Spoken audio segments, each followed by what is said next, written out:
The question is on numbers and numbers is a topic guys which is huge. बहुत सारे अलग अलग concepts हैं उसमें. It's very very conceptual and the number of concepts is very high. तो numbers के questions के लिए आपका एकदम कोर बेसिक्स क्लियर होना बहुत ज्यादा इंपॉर्टेंट है. So let's read out the question.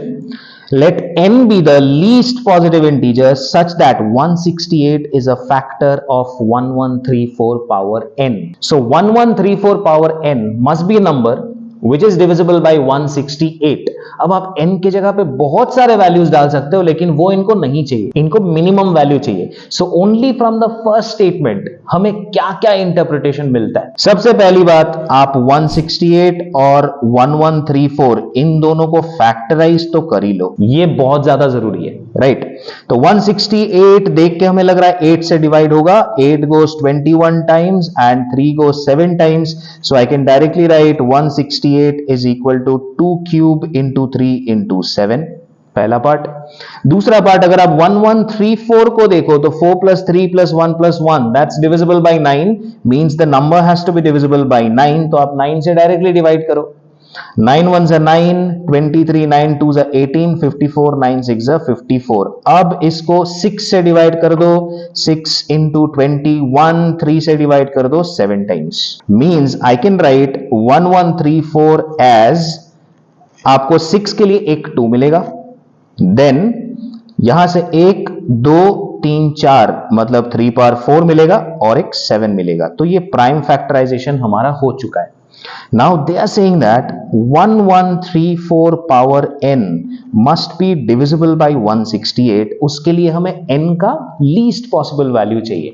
तो 1134 power n मतलब 2 power n into 3 power 4n into 7 power n divided by 168 मतलब 2 क्यूब इंटू 3 इंटू 7. ये एकदम कंप्लीटली डिविजिबल होना चाहिए.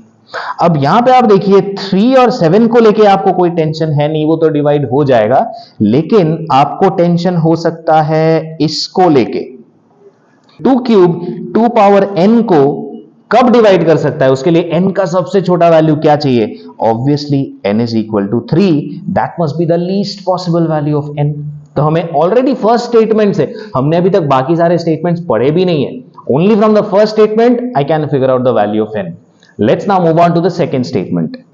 If m is the least positive integer such that 1134 power n is a factor, अब उल्टा कर दिया है. 168 power m must be divisible by 1134 power n, जहां हमें ऑलरेडी n का वैल्यू पता है.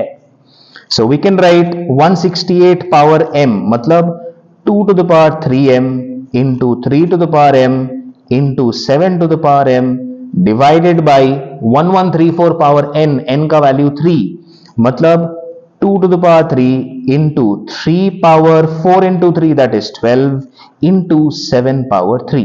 ये कंप्लीटली डिविजिबल होना चाहिए. इसके लिए आप देखिए इसके साथ आपको कोई प्रॉब्लम नहीं है, ये तो डिवाइड हो जाएगा आराम से. जो भी प्रॉब्लम है बाकी दोनों के साथ है.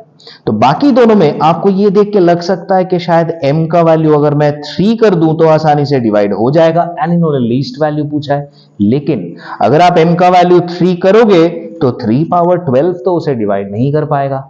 तो 3 पावर 12 उसे डिवाइड कर पाए उसके लिए minimum possible value of m कितना होना चाहिए, आप बिठाओगे m is equal to 12. that's the least possible value. now what do they want? they want the value of m plus n. तो m plus n दोनों वैल्यू तो हम लोग निकाल चुके हैं. m plus n is 12 plus 3 that is 15 which is option C. that means अगर आपको कोई एक नंबर अच्छे से प्राइम फैक्टराइज करना आता है एंड उसमें लीस्ट पॉसिबल वैल्यू का मतलब क्या है वो अगर आपको ढंग से समझ में आता है तो ये क्वेश्चन सॉल्व करने में आपको कोई परेशानी नहीं होगी. I will consider this to be a medium level question. It's absolutely not a difficult question. I can say easy to medium. Easy नहीं बोलेंगे क्योंकि इसमें बहुत सारे स्टेप्स इन्वॉल्व है, बट मीडियम डेफिनेटली.